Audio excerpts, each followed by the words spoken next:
Coucou tout le monde, j'espère que vous allez bien. On se retrouve aujourd'hui pour une petite vidéo très chill où je vais un petit peu faire le point sur mon année 2024. Ça va être un peu une vidéo où je vais parler de façon très transparente avec vous, de cœur à cœur on va dire, et où je vais un petit peu parler de choses que je ne disais pas dans mes vidéos. Donc ça peut être un moyen pour vous d'en apprendre un petit peu plus sur moi et de voir un petit peu tout ce qui a pu se passer, et ça peut être cool pour vous en faisant vos courses, etc. Donc je vous souhaite un bon visionnage, on commence tout de suite. Alors, ça va être très compliqué pour moi de faire ça parce qu'il va falloir que je revienne sur plein de choses en fait cette année, et donc je vais essayer de commencer assez rapidement puisqu'il y a pas mal de choses à dire. Il faut savoir que mon début d'année a été pas mal complexe, on va dire. Je pense pouvoir dire que j'ai passé un mauvais début d'année. C'était un petit peu une accumulation de plein de choses négatives qui se passaient et ça a pas été forcément beaucoup la joie. Une des premières choses qui est arrivée, alors c'est censé être quelque chose de positif, mais j'ai déménagé.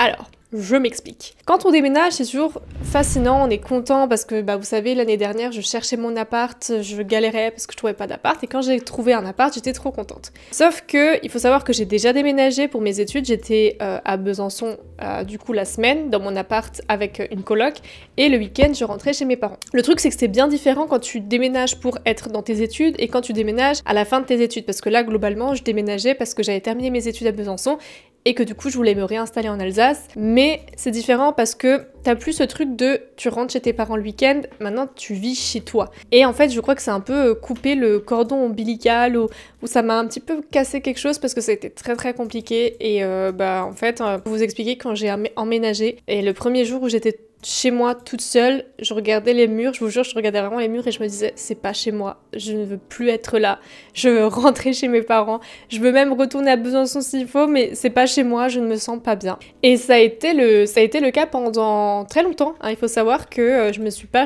sentie chez moi pendant... Ça allait mieux, on va dire 2-3 jours après, en termes d'acceptation de la situation, mais par contre le fait de bien me sentir chez moi et de me sentir vraiment à ma place, ça a mis un peu de temps. J'ai eu un déclic quand j'ai refait mon intérieur, quand j'ai refait ici, les vidéos que vous voyez au début de l'année, vous voyez que je les tournais pas au même endroit que là où je suis maintenant. En fait j'ai juste bougé, j'ai fait vraiment un remodeling de ma pièce de vie. Je peux vous montrer un avant-après si vous voulez, et je sais pas, ça a vraiment fait du bien. Ça, je sais pas, quand j'ai fait ça, j'ai vraiment senti qu'il y avait une différence. Donc ça a contribué à ce que je me sente mieux, et puis même de façon globale, j'ai un petit peu bougé ma chambre aussi. Enfin, j'ai remodelé l'intérieur qu'on avait modelé un petit peu assez rapidement quand on a déménagé parce qu'il y avait tellement de meubles à monter et tout. J'ai pas pris le temps de réfléchir à comment je voulais mon intérieur. Donc ça a été très compliqué honnêtement de faire ça. Et le truc, c'est que ce n'est pas venu... En fait, il y a beaucoup de choses qui sont venues en même temps. En même temps que je déménageais, au boulot, ça n'allait plus du tout non plus. Alors, pour vous expliquer, j'ai tourné une vidéo, mais je pense que je vais la retourner peut-être, je sais pas.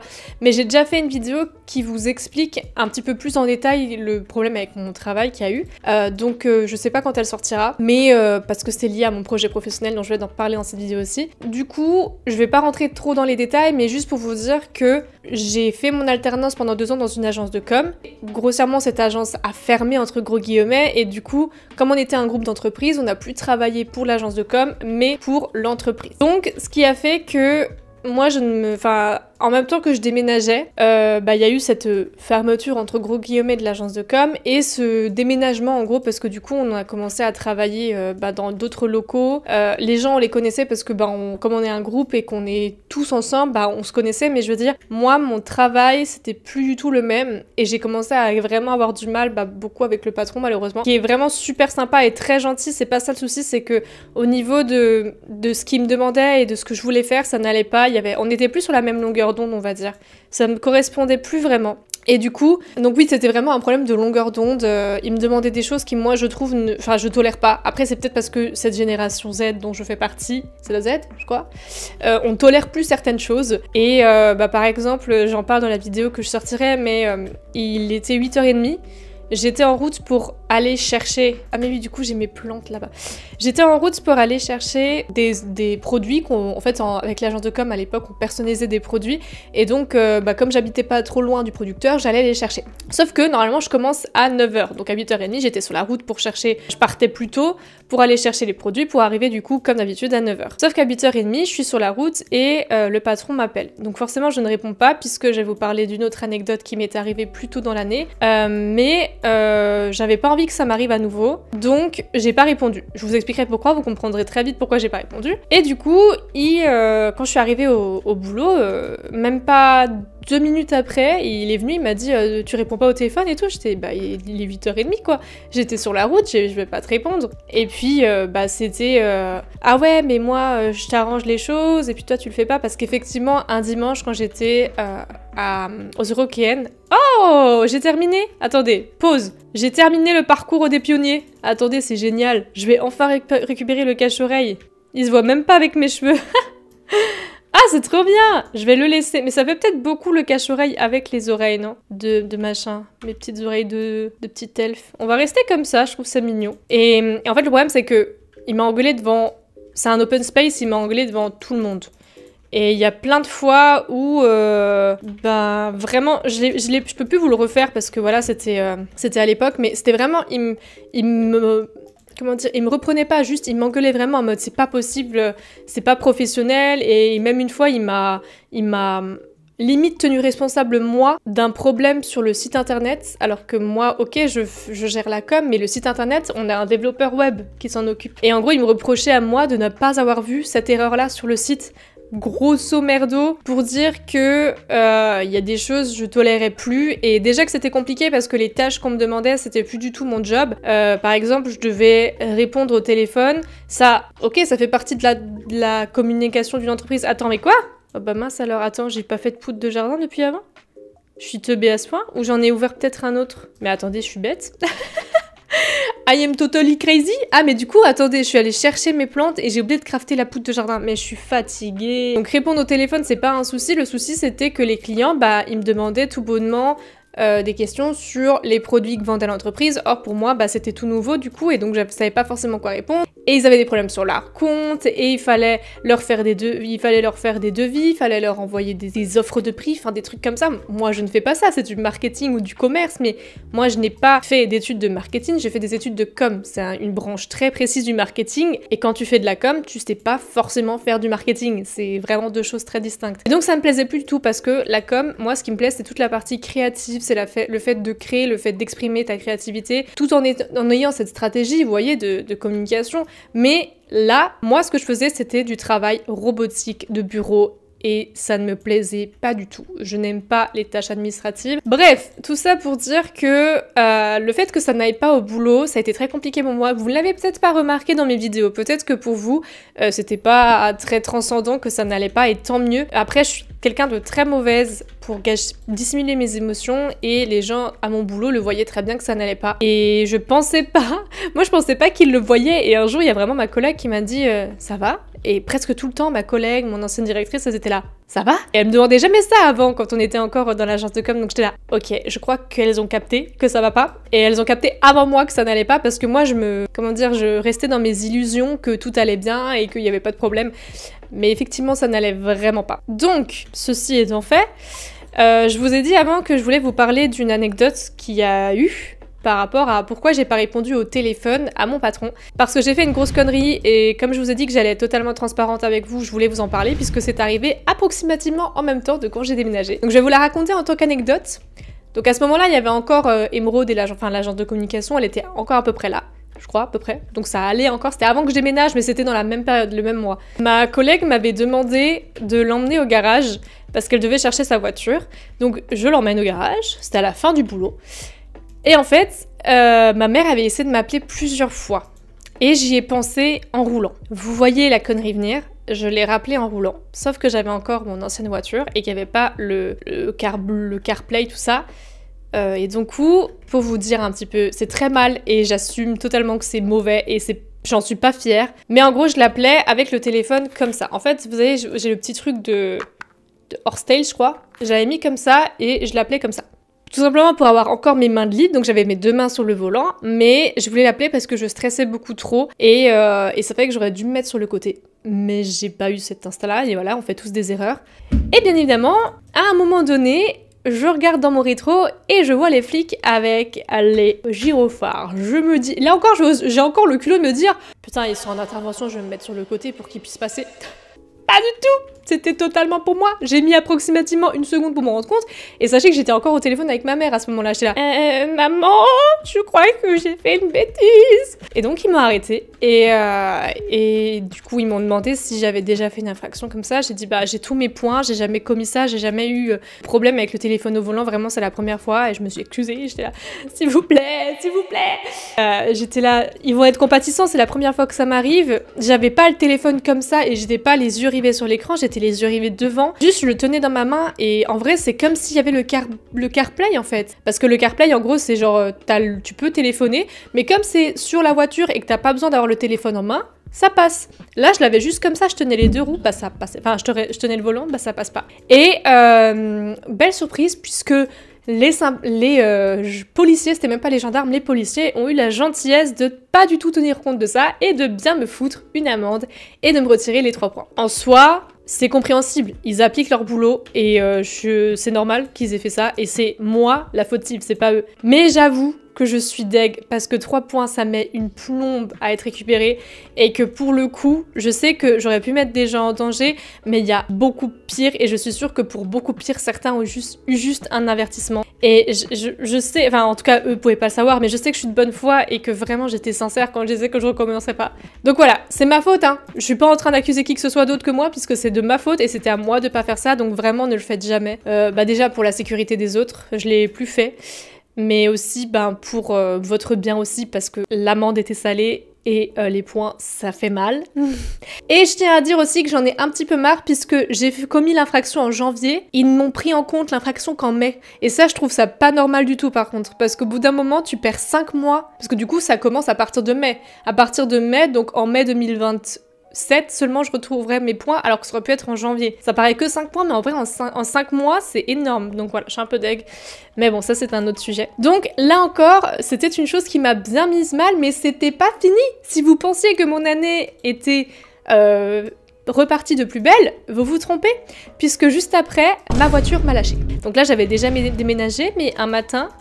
j'ai essayé de démarrer la voiture. Ça faisait plusieurs fois et plusieurs moments. Déjà, elle a fait le joint de culasse il y a 2 ans. J'ai eu la voiture en 2019, elle m'a fait le joint de culasse en 2020. 2021 je crois. Mais entre 2019 et 2021, j'ai déjà eu 2 conneries, genre le radiateur qui avait pété, j'avais dû changer la courroie d'accessoires, elle avait pété, enfin, c'était ma petite 206, vous l'aviez vu, en plus je vous avais tout partagé, c'était ma petite Blue Fire, je l'aimais plus que tout, mais elle me rapportait rien que des problèmes. Et du coup, ce matin-là, donc j'essaie de la démarrer, elle démarre pas.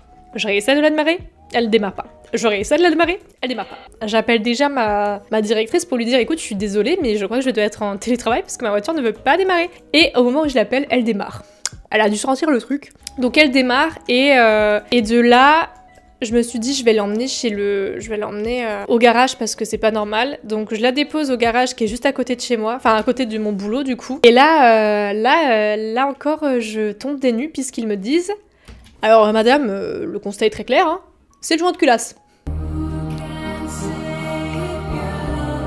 Pardon, je crois qu'on s'est mal fait comprendre, vous et moi.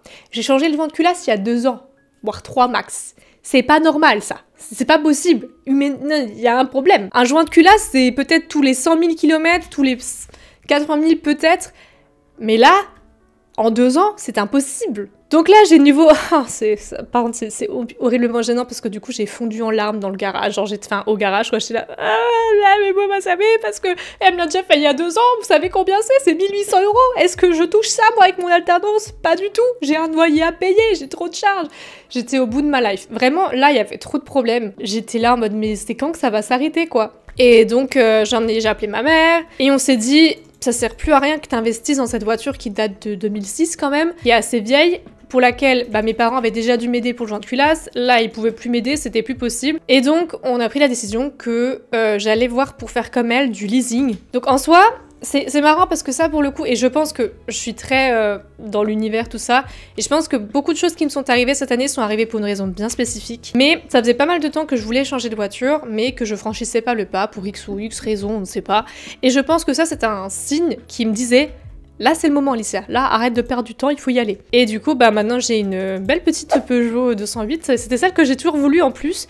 Mais bon, c'est assez cher quand même par mois, hein, parce que le leasing, tu payes chaque mois. J'essaie de tenir le coup et de faire au mieux. Mais ouais, voilà, du coup, comme dit, ça reste des frais, mais c'est une voiture neuve et il y a pas mal de choses qui sont prises en charge, bon, pas tout.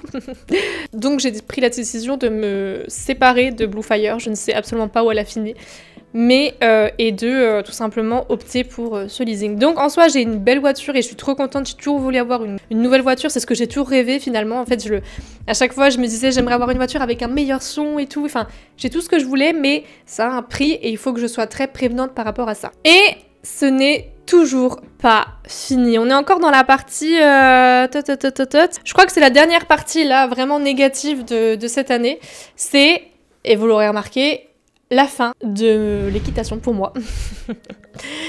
La l'air.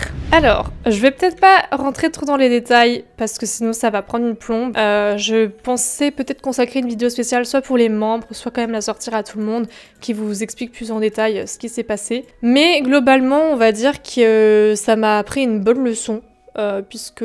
Juste pour vous mettre dans le contexte, si j'ai pu remonter à cheval, c'est parce que mon ami s'était associé à une directrice de centre équestre. Et que, en échange de mes compétences en communication, c'est-à-dire que je leur ai quand même fait une vidéo de présentation, une vidéo de concours, je leur ai refait un petit peu le site internet, je leur ai refait toute leur page Facebook, bref, eh bien je pouvais venir monter et avoir une demi-pension. Donc c'était un très bon compromis, mais en soi la communication c'est quand même pas donné, donc c'était plus que normal. Et en fait on n'a rien mis par écrit, on a juste dit vocalement, enfin on a juste parlé de ça, mais on n'a jamais rien mis par écrit, et c'était ma plus grosse erreur, puisque quand mon amie a décidé qu'elle allait arrêter parce que ça n'allait plus du tout avec la directrice, parce que la directrice clairement l'empêchait d'aller au bout du projet, la stoppait dans tous ces trucs, et avait des comportements plus que limites, et ça je l'ai appris encore plus tard, et bien elle m'a dit, moi la directrice, que en gros, soit je payais, soit c'était fini. Et ça elle me l'a dit en février, mon amie est partie en mars. Alors que de base on avait dit que tant que y a mon amie et tout, tant que mon amie elle bosse là-bas et elle fait son truc, moi je fais ça. Sauf que du coup, je suis partie un mois avant, et surtout j'avais fait le calcul, puisqu'on avait dit également au début que au début ce serait un échange de bons services, mais qu'à la fin ça pourrait aboutir sur un paiement, sur une compensation financière. Et donc je me suis dit mais attends, là elle est en train de me dire j'ai une semaine peut-être pour me décider, soit je paye, soit je perds tout en fait. Et donc j'ai regardé tous les services que j'ai fait, donc j'ai quand même fait 2-3 vidéos, j'ai fait 2 grosses vidéos, plus des vidéos pour les shows avant, plus des posts, plus j'en passe, plus le site internet, plus le Facebook. Elle me devait minimum 1 mois de DP. Et je vous rappelle juste avant que ma voiture venait de lâcher, c'était au moment où ma voiture venait de lâcher, que j'avais une amende à payer, que du coup mon loyer, j'avais un nouveau loyer à payer, de nouvelles charges, que c'était vraiment j'étais en alternance donc c'était pas non plus la joie financière. Donc je suis allée lui parler, je lui ai dit écoute, est-ce qu'il y a moyen qu'on s'arrange juste au moins 1 mois, que juste tu me fasses, je sais pas, une petite réduction, quelque chose, juste parce que c'est une période compliquée, parce que j'ai mon joint de culasse. Je lui ai expliqué ma situation et je lui ai demandé gentiment s'il y avait pas moyen juste de s'arranger au moins pour 1 mois. Je lui ai pas demandé à ce que ce soit gratuit, mais au moins faire un moitié prix ou quelque chose pour pouvoir continuer à travailler avec un DIA, puisque j'avais un DIA en demi-pension, et essayer d'évoluer et continuer de pouvoir monter.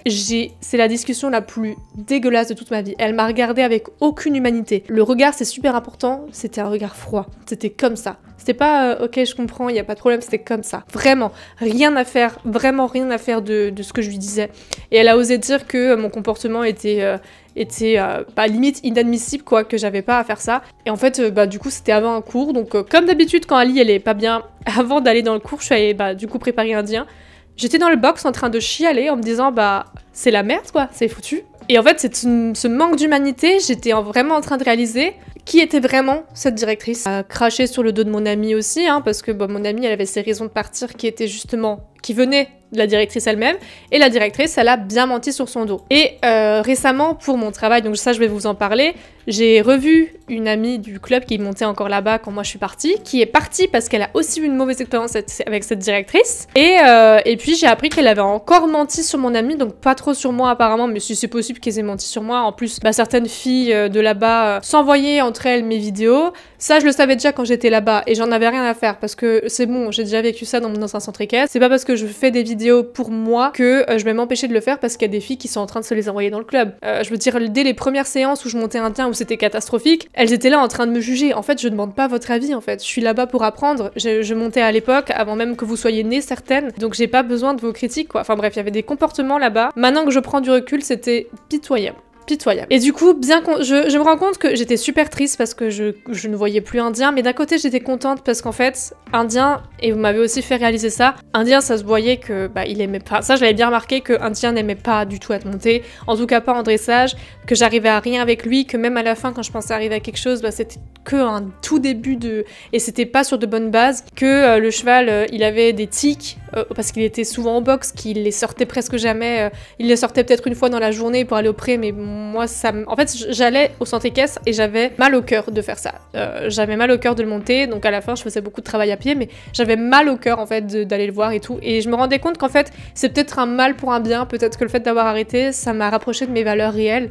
Et du coup voilà, je vais pas rentrer plus dans les détails. Maintenant je sais que je mettrai tout par écrit et c'est une bonne leçon d'apprise. Et en tout cas je sais que Indien, je pense qu'elle elle a vendu certains chevaux et j'ai vu que Indien a l'air d'avoir trouvé une famille bien mieux que là où il était. Du moins je l'espère parce que je n'en sais pas plus. Mais bref, très déçue de cette mentalité. Et je suis bien contente d'en être éloignée, on va dire. Parce que j'ai pas l'impression en plus que la prof elle ait réalisé à quel point c'était blessant ce qu'elle a dit et à quel point elle en avait rien à foutre de ma situation, alors que moi, je me suis pas mal de fois décarcassée pour lui faire une vidéo en 1 ou 2 jours parce qu'il la fallait absolument, parce qu'on me prévenait au dernier moment. Mais c'est pas grave, je le fais, parce que on s'est tenu d'un contrat, on va dire, solennel, je le fais, mais apparemment, c'était unilatéral, donc très bien. Mais bon, c'est une leçon d'apprise, je vais pas que râler dessus, c'était à moi aussi d'apprendre cette leçon, je suis aussi fautive. Donc leçon d'apprise, et je ne ferai plus cette erreur. Alors je tiens à rajouter ce petit message, puisque j'avais omis de le citer dans la vidéo, tellement je pensais à 1000 choses et que j'arrivais pas à remettre de l'ordre. Là je vous parle beaucoup de cette période négative qui a été jusqu'à mai-juin on va dire, mais il y a eu un grand rayon de soleil dans ce grand brouillard, et c'est la venue de Nat chez moi. Donc il est venu passer un petit séjour chez moi, et je peux vous dire qu'il m'a vraiment fait du bien. Il m'a donné envie d'aller de l'avant, il m'a apporté de la lumière dans toute cette ombre, dans toute cette noirceur. Donc Nat, je te remercie si tu vois cette vidéo, je te fais de gros bisous et je t'aime fort. Bref, on arrive à la mi de l'année, vers l'été, et là, je commence enfin à de nouveau respirer. De toute façon, l'été, pour moi, c'est toujours formateur, et du coup, je commence enfin de nouveau à vivre des choses assez sympathiques. Je vais à des festivals avec mes amis, je rencontre des gens, je fais plein de trucs, je sors. Il y a eu mes vacances aussi que j'ai passées dans le sud avec ma meilleure amie, ça m'a fait beaucoup de bien. On est allé à Hyères, à Porquerolles, et ouais, c'est vraiment des lieux où waouh, tu te ressources, et ça me manque de ouf, j'aimerais tellement y retourner. Vraiment des vacances inoubliables, et du coup ça c'était très agréable. Et puis là on arrive à la fin de l'année, et vers le mois de mai aussi, on m'avait bien dit que on ne me prendrait plus, enfin on ne me prendrait pas dans la boîte où j'étais, du coup, voilà. Et d'un côté, j'étais d'accord parce que je ne voulais pas forcément rester, mais d'un côté, j'étais d'accord, et d'un autre côté, j'aurais voulu rester par souci de stabilité, parce que quand t'as un job, t'as une stabilité financière. Sauf que là, je savais que je serais dans l'instabilité si je trouvais pas de job, donc je me suis directement, à partir de juillet, août, mise à chercher des jobs. Ça, comme dit, ça sera l'objet de la vidéo dont je vous ai parlé, donc je vais pas plus en parler. Mais j'ai abouti à ne plus faire ça parce que j'ai été assez dégoûtée de pas mal de choses du monde de l'entrepreneuriat et de la considération rien que de l'alternance, qui est considération zéro dans certaines boîtes alors qu'on nous pousse à la faire. Du coup, j'en ai abouti à devenir auto-entrepreneuse. Alors, ça n'a pas été une décision toute simple à prendre, parce qu'il faut savoir que je suis quelqu'un de très dépendante dans la vie de mes parents, dépendante des autres, parce que je me fais parfois très peu confiance sur certaines choses, et je sais que dans mon ancien job, du coup, j'ai fait pas mal d'erreurs, d'inattention, de manque de rigueur, etc. Et on me l'a bien reproché, comme je peux vous le faire dire. Et j'avais peur de ça parce que j'ai peur de me foirer en fait totalement et de faire des conneries. Et en fait, je me suis dit allez fonce. Puis il y a un appel avec Arvela qui m'a beaucoup aidée, où elle m'a un peu parlé de ça. D'ailleurs Arvela, l'objectif que je suis en train d'utiliser pour cette vidéo pour la webcam, là, pour l'appareil, c'est le sien. Donc encore merci pour cet échange, Arvella. Enfin, cet achat finalement. Et il y a une discussion avec ma mère aussi qui m'a poussée en fait à devenir auto-entrepreneuse. Et je me suis dit, écoute Alicia, de toute façon, on n'a qu'une vie. Je veux dire, est-ce que t'as pas envie genre de ne pas regretter? Donc je me suis dit, on regrette pas, on fonce. Et je me lance. Ça, c'est mon histoire. Et si on écrivait la vôtre? Ça a mis 3 mois à se faire, parce que moi, du coup, c'était en septembre où je savais ce que je voulais faire, je savais que je voulais faire ça, j'avais trouvé mon nom, mais l'administration française, c'est tout un art. Donc ça a mis du temps et j'ai vraiment pu avoir, j'ai même pas tous mes documents encore, mais j'ai vraiment pu terminer à peu près tout, là en fin novembre, début décembre. Et je sais à quel point financièrement, j'ai une épée Damoclès sous le bras, parce que, enfin, c'est un peu horrible à dire ça comme ça, mais c'est pas trop ça à dire, mais je veux dire par là que j'ai demandé une aide qui m'a donné en gros mon capital du chômage, qui va me le donner en 2 montants. Donc j'ai eu le premier montant en novembre et j'aurai le prochain dans 6 mois. Et ce qui fait que je ne touche plus d'allocation chômage chaque mois. Or, le premier montant, je l'ai eu pour pouvoir m'acheter mon matériel, donc ça fait que j'ai plus beaucoup de ressources, on va dire, pour tenir les 6 mois qui restent. Donc il faut quand même vite que je me fasse de l'argent. Alors, j'ai déjà quelques clients, dont mon amie justement du centre équestre, que j'avais vu justement pour ça, et c'est pour ça qu'on a reparlé du club. Et du coup, elle me prendra des forfaits vidéo et tout. On a déjà pu faire un shooting, je vous mets les résultats là, je suis vraiment trop contente de ce shooting photo, vraiment. Je suis trop contente et voilà. Et du coup, comme dit, je vous en parlerai peut-être, soit je referai la vidéo parce que je l'avais fait quand il y avait encore mon bug de caméra, soit je vais la poster dans pas trop longtemps, mais en gros vous expliquer ce que c'est mon auto-entreprise. Mais mon but, ça va être de trouver très rapidement des clients, donc ma vidéo vous en parlera et peut-être que vous serez intéressés. Et je sais que j'ai déjà une abonnée, coucou Justine, qui n'habite pas très loin de chez moi, qui va peut-être me prendre un shooting photo aussi. Donc je suis trop contente. Et honnêtement, je me sens enfin à ma place cette année. Vraiment, je sais pas comment vous dire, mais j'ai tellement galéré cette année à trouver ma place. Et oh là là! Oh putain, ça se voit. Je pensais que ça se voyait pas trop, que j'avais la larme à l'œil. Merde, c'est ça quand t'as une meilleure caméra, hein. On voit tout, c'est affreux. J'ai eu beaucoup de mal cette année à trouver ma place, honnêtement. Que ce soit au boulot, que ce soit dans ma vie perso, que ce soit n'importe où. Non, Alicia! Et je vous avoue que là, j'ai l'impression d'avoir trouvé ma place. Et je sais que ça va être difficile. Ça va pas être tout rose et tout ça, parce que ça va me mettre en compétition. Pas en compétition, mais ça va me mettre face à mes peurs, à mes doutes, à tout ce dont je dois bosser sur moi, sur mon organisation, ma rigueur, ma peur de ne pas réussir, ma peur financière, puisque malheureusement, je suis obligée de le dire, mais j'en suis à un point, malgré mon envie d'être dans le développement personnel, financièrement j'ai peur de perdre le côté matériel et de ne pas être stable de façon matérielle. Et c'est normal, on peut pas tout le temps se dire « Oh mais l'argent on s'en fout et tout », mais c'est important quand même. Et du coup j'ai peur d'échouer. Mais j'ai envie de tenter l'expérience et tout ce que j'ai fait jusqu'ici, je me sens à ma place, je sais pas comment dire. Peut-être que ça risque de changer, on sait pas comment est fait 2025, mais pour l'instant, j'aime ce que je fais et j'aime réellement le faire et voilà. Donc ça a vraiment mis un tournant dans mon année et j'espère que je pourrai en vivre de ça, parce que pour l'instant je suis au coude à coude. Heureusement que YouTube est là pour m'aider d'ailleurs, parce que YouTube m'aide énormément à compléter mes fins de mois. Mais je sais que là c'est parce que c'est décembre et que les annonceurs payent bien, mais qu'après il va falloir que je vraiment fasse beaucoup d'efforts. Donc voilà. Et de façon générale, je voulais aussi revenir, je crois qu'après c'est à peu près tout. Je vous avoue que là je termine un petit peu l'année pas très bien. Comme vous le savez, j'avais un live que je devais faire il y a 1 ou 2 semaines sur YouTube que j'ai annulé parce qu'en fait j'ai appris une mauvaise nouvelle par rapport à mon papy et du coup c'est assez compliqué de terminer l'année sur ça, je vous avoue.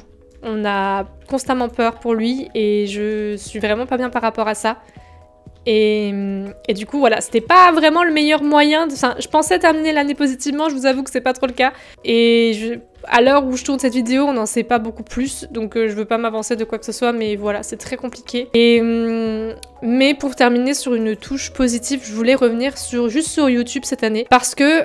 Ah non, mais ça va me faire chialer ça encore, parce qu'en fait je voulais vous remercier, tout simplement parce que vous avez pu comprendre que du coup c'était une année assez compliquée pour moi, et YouTube a clairement été, je crois, le truc qui m'a le plus fait tenir. Il y a eu des moments où j'avais vraiment ce sentiment de me dire mais qu'est-ce qui me donne envie en fait d'être chez moi, et après je pensais au fait de faire des vidéos et j'étais là, ouais ça me donne envie d'être chez moi, et quand je faisais des lives, quand j'étais avec vous, ouais je me sentais je me sentais chez moi, je me sentais à ma place aussi. Et clairement, si j'avais pu devenir créatrice de contenu à temps plein, j'aurais fait ça. Parce que du coup, la période là où j'étais au chômage et que j'attendais pour mon auto-entreprise, cette période de transition, je faisais que des vidéos, que des lives. Et je me sentais tellement bien, c'était tellement ma place. Et tous les mots que vous avez pu m'envoyer, toute cette gentillesse dont vous faites preuve avec moi, vraiment sachez que ça fait un bien fou. Et votre présence, tout ça fait un bien fou. Et du coup, pour terminer, donc il y a eu 2 choses aussi cette année qui ont été très très fortes pour moi. C'est la création de Twitch. Je me suis enfin lancée sur Twitch après toutes ces années où on m'a conseillé de le faire et que je ne le faisais pas. Et qu'est-ce que je regrette? Rien du tout, parce que c'est que des moments de folie avec vous. C'est incroyable les lives Twitch. Je crois que c'est les lives que je préfère. Tout le monde est trop cool et avec les petits bruits de prout et compagnie. Bref, j'ai vraiment appris à aimer cette plateforme et je suis trop contente de m'être lancée. Et il y a aussi eu la création de l'association Scout Rider par Eleanor. Ça, vous avez pu en entendre parler quand même récemment avec les lives, etc. Si vous ne le savez pas, vous pouvez aller voir sur l'Instagram des Scout Riders, que je vous mets à l'écran. Mais du coup, ça, c'est aussi un projet que j'affectionne particulièrement parce que je me dis, ça y est, je peux enfin rendre à la communauté tout ce qu'elle me donne, en tout cas en tant que personne, parce qu'on le fait ça en tant que collectif. Mais moi, dans cette association, j'y trouve mon compte parce que j'ai envie de rendre à la communauté tout ce qu'elle nous offre de façon générale. Et quand Ellie m'a proposé ça, j'étais tellement contente parce qu'on en a déjà parlé, mais ça faisait longtemps que j'avais cette idée en tête. Et Ellie a été le moteur de tout ça, donc merci Ellie. Et merci à tout le bureau des Scout Riders. Selma, Claire, Tegui, Mathilda. Il y a Ellie dedans forcément, mais voilà, vous avez compris. Mais merci, et merci à tous ceux qui nous soutiennent et nous font des dons et ont été là pendant les lives. Sachez que cette association, elle me fait beaucoup de bien et j'espère vraiment qu'on pourra aller au bout de cette association qui est de créer la première convention française IRL de joueurs sur SS. Voilà, je pense que je vais pas plus m'attarder. Je vous ai un petit peu tout dit, c'est un petit peu un récap de cette année. Globalement, YouTube est ce qui m'a fait, comme je vous l'ai dit, tenir le plus. Que ce soit financièrement, malheureusement je suis obligée d'en parler, mais aussi mentalement. Je voulais juste vous remercier parce que on se rend pas compte que les commentaires qu'on laisse sur les vidéos des gens peuvent parfois faire beaucoup de bien, que les mots qu'on leur envoie sur le jeu, etc. Je sais que j'ai pas été parfaite cette année, que je peux faire des erreurs et j'en ferai toujours. J'essaierai toujours d'être meilleure que hier, mais en tout cas, vous m'aidez à voir le meilleur en moi-même et vous l'avez fait pendant plein d'années. Et je vous en remercie vraiment. J'ai pas pu évoquer tout ce qui a pu se passer cette année, par exemple mon changement physique, on va dire qu'il y a quand même une évolution de mon physique. Je me sens plus à l'aise avec mon corps, il y a eu plein d'autres choses qui ont changé, plein de petites anecdotes qui sont arrivées, mais ça c'était les gros points de mon année. Et voilà, je voulais vraiment pas profiter de cette fin de vidéo pour vous remercier vraiment tous individuellement, vous qui regardez cette vidéo ou même qui ne la regardez pas. Merci pour ça. Et l'amélioration par exemple de la qualité de cette vidéo, de mes vidéos, c'est aussi un remerciement aussi pour tout ça. Cette vidéo s'achève, j'espère qu'elle vous a plu. N'hésitez pas à me dire vos avis dans les commentaires, à me dire quelles ont été les belles choses de votre année aussi pour terminer cette année sur de beaux mots. Je sais pas ce que nous réserve 2025, je sais pas ce que me réserve 2025, quoi qu'il en soit, je veux y aller avec la tête haute, j'ai envie de foncer et de vivre et de faire plein de choses. Et j'espère continuer longtemps à vous offrir ce divertissement et ces bons moments avec mes vidéos et vous me le rendez incroyablement bien, donc merci beaucoup. Très bonne fin d'année, je vous fais de gros bisous et je vous dis à l'année prochaine. Bisous.